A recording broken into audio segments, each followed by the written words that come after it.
اگلا سوال ہے، اگر کوئی عورت جنبی ہو لیکن غسل اتارنے سے پہلے ہی اسے پیریڈ آ جائیں تو کیا اسے پھر بھی غسل اتارنا ہوگا، یا کہ وہ غسل جنابت کو حیض سے پاک ہونے والے غسل تک کے لیے ڈیلے بھی کر سکتی ہے؟ پلیز وضاحت فرمائیں۔ نہیں ڈیلے کر سکتی میرے بھائی، یہ سخت معاملہ ہے۔ دیکھیں، جو حیض کی وجہ سے غسل واجب ہوتا ہے عورت کے اوپر، وہ اللہ تعالیٰ نے اس کو ایک سرکمسٹانسز ایسے دیے ہیں کہ جس میں وہ غسل اتارے گی بھی تو غسل نہیں اترے گا، کیونکہ وہ پیریڈز مسلسل عموماً 7 دن تک، 6 دن تک، بعض کے 5 دن تک چلتے رہتے ہیں، اور اس کے لیے کوئی شریعت نے اسپیسیفائڈ ٹائم بھی نہیں بتایا کہ کتنے دن ہے۔ وہ ہر عورت کی اپنی عادت ہوتی ہے، اس کو عادت کی ٹرم یوز کی جاتی ہے۔ بعض کی 6 دن بھی ہوتی ہے، بعض کی 7 دن، بعض کی 8 دن بھی ہوتی ہے، بعض کی 5 دن بھی ہوتی ہے۔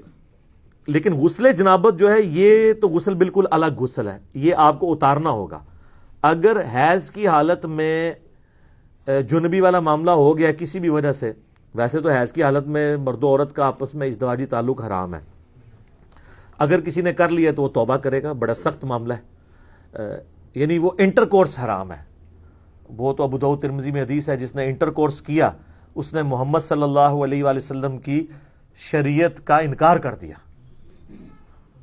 یہ بڑا سخت معاملہ ہے۔ لیکن بخاری مسلم میں یہ ہے کہ نبی علیہ السلام حالت حیض جب ہوتی تھی بیویوں کی تو ان کے ساتھ مباشرت کرتے تھے، مباشرت انٹر کورس نہیں، صحبت فرماتے تھے، اور اس میں الفاظ ہیں کہ وہ بیویوں کو حکم دیتے تھے کہ وہ تہمت باندھ لیں آزار بند سے، اور باقی حصے کے ساتھ نبی علیہ السلام مباشرت فرماتے تھے۔ اگر اس میں کوئی عورت اس ایکسٹریم پہ پہنچتی ہے کہ اس پہ غسل فرض ہو جاتا ہے جنبی ہونے کی وجہ سے، تو ایسی عورت پھر غسل جنابت ضرور اتارے گی۔ حیض والا غسل، وہ ظاہر ہے حیض والا غسل واجب ہی اس وقت ہوتا ہے جب وہ پاک ہوتی ہے، اس سے پہلے تو واجب ہی نہیں ہوتا، کرے گی بھی تو کسی کام کا نہیں، ویسے نہ آئے وہ علیحدہ بات ہے۔ لیکن جنبی والا غسل اس پہ اسی وقت واجب ہو گیا، وہ اس نے اتارنا ہے، یہ کریٹیکل ایشو ہے۔ اب وہ یہ کہہ سکتے ہیں کہ جی نماز تو کوئی نہیں پڑھنی، نماز کے علاوہ بھی تو آپ نے جنبی تو نہیں رہنا۔ اور عموماً آپ دیکھتے ہیں اس طرح کی حالت میں عورتوں کے اوپر جنات کا حملہ بھی ہو جاتا ہے، بعض اوقات وہ کہتے ہیں جی شیاطین کا حملہ ہو گیا ہے، جادو ہو گیا ہے۔ اگر آپ ناپاکی کی حالت میں مسلسل رہیں گے اور پھر کوئی اذکار بھی نہیں کریں گے تو حملہ تو ہوگا۔ آپ تو یعنی بڑی اچھی گراؤنڈ پرووائڈ کر رہے ہیں جنات کو کہ آئیں، اسی لیے صبح و شام کے اذکار جو ہیں وہ جنبی نے بھی جنابت کی حالت میں بھی کرنے ہیں اور حیض والی عورت نے بھی کرنے ہیں، سوائے قرآن پاک کی تلاوت کے، کیونکہ مولا علی کا قول ہے جامع ترمذی میں کہ نبی علیہ السلام کو حالت جنابت کے سوا کوئی حالت قرآن پڑھنے سے مانے نہیں ہوتی تھی۔ لیکن یہ جو حیض والا جو معاملہ ہے یہ بھی حکمی نجاست ہی ہے، جس طرح کہ جنبی ہونا حکمی نجاست ہے، یہ حقیقی نجاست نہیں ہے، وہ خون تو ناپاک ہے ہی ہے۔ لیکن اس کی وجہ سے کوئی عورت پلید نہیں ہوگی کہ وہ بچے کو دودھ نہیں پلا سکتی، ہنڈیاں نہیں پکا سکتی، لوگ کہتے ہیں نا جی یہ نہیں کر سکتی، نہیں۔ بخاری مسلم میں حدیث ہے، اما عائشہ کہتی ہیں کہ نبی علیہ السلام حالت حیض میں اپنی بیویوں کی گود میں سر رکھ کے قرآن پڑھ لیا کرتے تھے، ٹھیک ہے، کس لیول تک۔ پھر مسلم شریف میں حدیث ہے، اما عائشہ کہتی ہیں نبی علیہ السلام نے مسجد میں سے مجھے چٹائی مانگی تو میں نے اس کھڑکی میں سے حجرے کی، تو میں نے کہا کہ میں تو حیض میں ہوں، تو آپ علیہ السلام نے فرمایا کہ حیض تیرے ہاتھوں میں تو نہیں گھسا ہوا، ٹھیک ہے۔ تو وہ باقی معاملات تو لے کے چل رہے ہیں، حتیٰ کہ بخاری مسلم میں حدیث ہے، حضرت ابو ہریرہ کہتے ہیں کہ رضی اللہ تعالیٰ عنہ، ایک دن میں گھر سے نکلا تو نبی علیہ السلام مجھے راستے میں مل گئے، تو آپ مجھ سے گفتگو کرنا شروع ہوئے تو میں چپ کر کے پیچھے کھسکتا نکل گیا، غسل کر کے واپس آیا۔ آپ نے فرمایا ابو ہریرہ کدھر گئے تھے؟ کہا یا رسول اللہ میں ناپاک تھا تو میں غسل کرنے گیا تھا، جنبی تھا۔ آپ فرمایا مومن تو کبھی ناپاک نہیں ہوتا، یعنی یہ غسل جنابت حکمی نجاست ہے، حقیقی نجاست نہیں ہے، لیکن اس کو بھی اتارنا ضروری ہے، لیکن اتنا ڈیلے نہ کیا جائے کہ اگلی نماز کا وقت آ جائے عام حالت میں۔ وہ تو اما عائشہ کی ترمذی میں حدیث ہے نا بڑی زبردست، ایک شخص نے آ کے پوچھا کہ اے اماں بتائیے کہ نبی علیہ السلام وتر کی نماز عشاء کے ساتھ ہی پڑھ لیتے تھے یا آخر وقت میں پڑھتے تھے؟ ان کا بیٹا کبھی ساتھ ہی پڑھ لیتے تھے اور کبھی آخر وقت میں پڑھتے تھے۔ اس نے کہا اللہ اکبر، الحمدللہ، تمام تعریفیں اس اللہ کے لیے جس نے دین میں اتنی وسعت رکھی ہے۔ پھر اس نے کہا کہ اماں یہ بتائیے کہ نبی علیہ السلام تہجد کی یا رات کی نماز بلند آواز میں پڑھتے تھے یا آہستہ آواز میں؟ ان کا بیٹا کبھی بلند آواز میں پڑھتے تھے کبھی آہستہ آواز میں۔ انہوں نے پھر نعرہ بلند کیا کہ اس اللہ کے لیے تمام تعریفیں جس نے دین میں اتنی آسانی رکھی ہے۔ پھر اس نے کہا کہ نبی علیہ السلام جو حالت جنابت کا غسل ہے وہ رات کو فوراً ہی اتار لیتے تھے یا فجر سے پہلے آخری پہر میں اتارتے تھے، ان کا کبھی فوراً اتار لیتے تھے اور کبھی آپ ڈیلے کر کے فجر کے وقت بھی اتار لیتے، کیونکہ اصل مقصد تو نماز پڑھنا ہے نا، اگلی نماز تک گیپ نہ آئے۔ تو اس نے کہا اللہ اکبر، تمام تعریفیں اس اللہ کے لیے جس نے دین میں اتنی آسانی رکھی ہے۔ ایک نسائی میں روایت ہے جس کی صحت میں اختلاف ہے، اور میری رائے بھی ان لوگوں کے ساتھ ہے جو اسے ضعیف سمجھتے ہیں، کہ جی جس گھر میں کتا تصویر اور جنبی ہو وہاں رحمت کے فرشتے نہیں آتے۔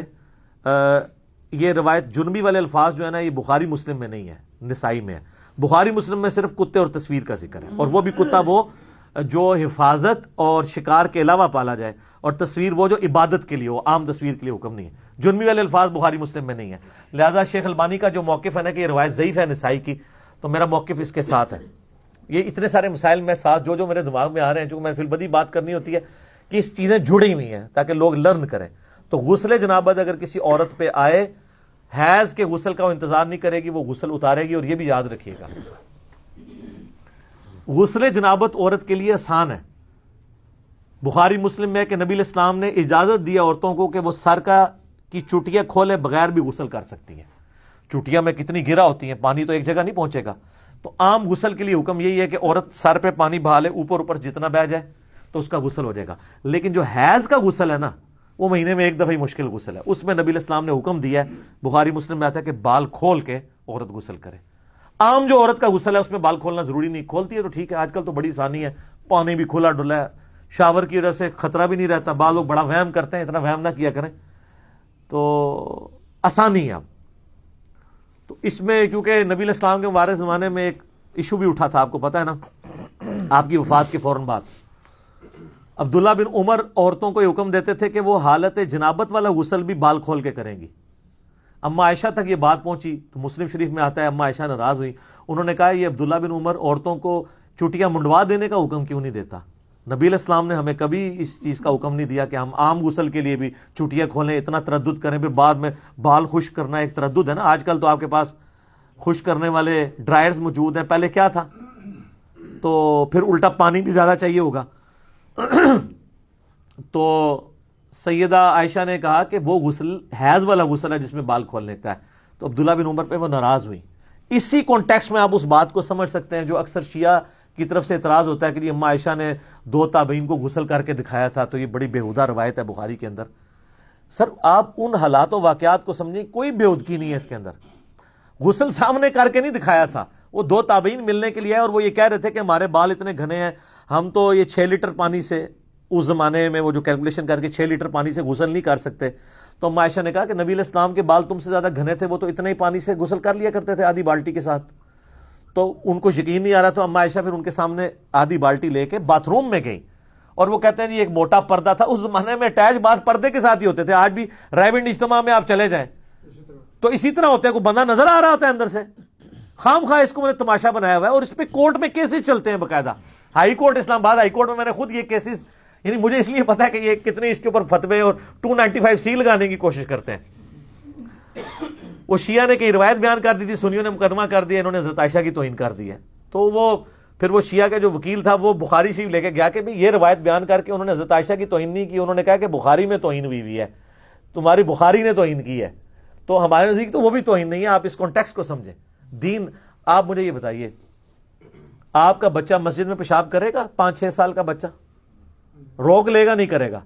لیکن بخاری مسلم اٹھا کے دیکھیں کہ صحابی نے مسجد میں پیشاب کر دیا، صحابہ مارنے کے لیے اٹھے، آپ فرمایا رک جاؤ، پیشاب تو اس نے کر دیا تھا، تسلی سے کرتا تو رہے۔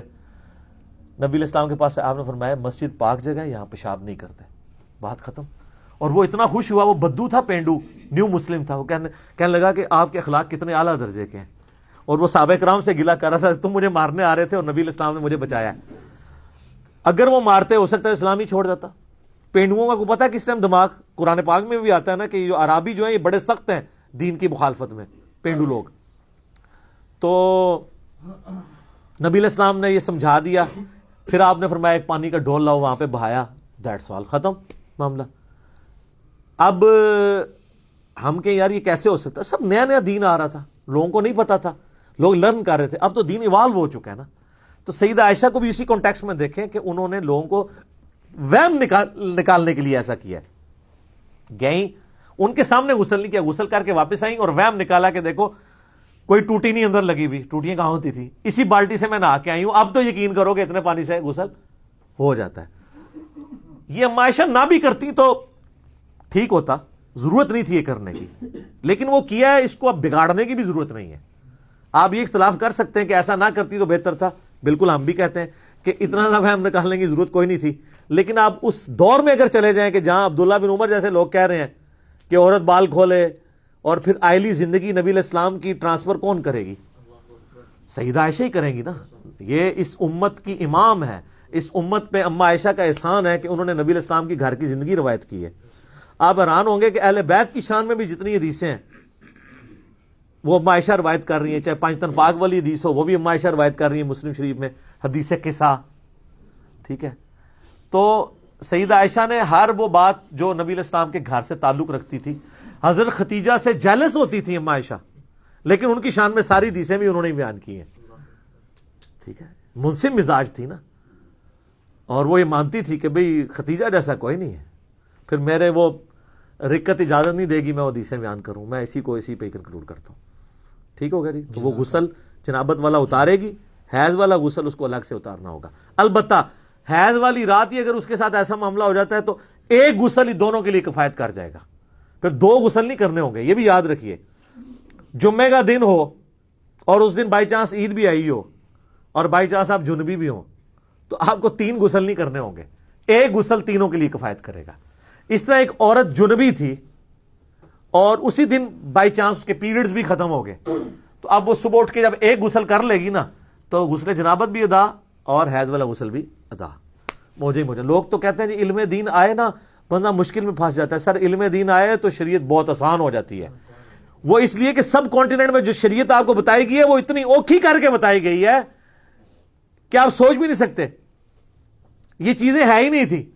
ہم نے یقین کرے اسلامی بہنوں کو یہ بات بتائی ہے نا کہ آپ بچوں کی دیکھ بھال کرتی ہو, آپ تردد میں پڑھتی ہو, آپ نمازیں روزانہ جمع کرو, تو لوگوں نے نمازیں شروع کر دی ہیں کہ یار 3 ٹائم ہی وضو کرنا ہے نا, فجر کا کیا, زور اثر کٹھی پڑی, مغرب عشاء جس ٹائم ملے پڑھ لے. پہلے تو بیچاروں کو ٹینشن ہوتی تھی یار نماز قضا ہو جائے گی, او جناب وہ زور کا وقت نکل رہا ہے. انہوں نے بتایا زور کا وقت 12 بجے سے لے کے مغرب تک موجود ہے, جس ٹائم مرضی ٹائم ملے پیچ ملے میں پڑھ لوں, اور مغرب عشاء کا ٹائم غروب آفتاب سے فجر کا وقت شروع ہونے سے پہلے کسی بھی وقت پڑھ سکتی ہوں. بلکہ وہ تو 3 نمازیں بھی کٹھی, ملکین تو نہیں پڑھ سکتی وہ, لیکن 3 نمازیں کٹھی ہو سکتی ہیں. آپ فجر کا وقت داخل ہونے سے آدھا گھنٹہ پہلے اٹھیں اور اس وقت آپ مغرب اور عشاء پڑھ لیں, اور فجر کا وقت داخل ہوتے ہی فجر پڑھ لیں, 3 نمازیں ایک وضو سے. سر دیکھو ساڈے اسٹوڈنٹ بزرگوں نے بھی چھوڑ گئے تھے, بزرگ عشاء دے وضو نال فجر پڑھتے سن, ساڈے اسٹوڈنٹ مغرب دے وضو نال فجر پڑھتے تھے. ہاں مغرب عشاء اور فجر پڑھ سکتی ہیں کیونکہ عورت پہ جماعت بھی کوئی نہیں ہے نا, ٹھیک ہے. اور ملکین کا میں نے ذکر کیا, ملکین یہ ہے جو اس اکیڈمی سے نکلی ہے, وہ یہ ہے کہ آپ مغرب سے آدھا گھنٹہ پہلے زور اثر کو جمع کریں, اور پھر جب آدھے گھنٹے بعد مغرب آئے مغرب عشاء, یعنی ایک وضو سے 4 نمازیں. تو آڈے بزرگ ایک وضو نال 2 نمازاں پڑھتے سن, عشاء اور فجر. ساڈے جڑے لوگ نے اسٹوڈنٹ وہ ایک وضو نال 4 نمازاں پڑھتے ہیں, جمع کر سکتے ہیں. اور مسافر کے لیے تو ویسی کوئی قدغہ نہیں ہے, مقیم بھی کر سکتا ہے. مسلم شریف میں 10 احادیث ہیں 1629 سے آنورڈ, میرا کلپ بھی ہے, نمازوں کو جمع کرنا حرام, سوالیہ نشان, وہ آپ دیکھ لیں تو آپ کو پتہ چل جائے گا, کتنے مسائل پتہ چل گئے. ٹھیک ہے جی, جھومیں جناب, علم دین حاصل کریں اور موجوں کی زندگی گزاریں. ٹھیک ہو گیا.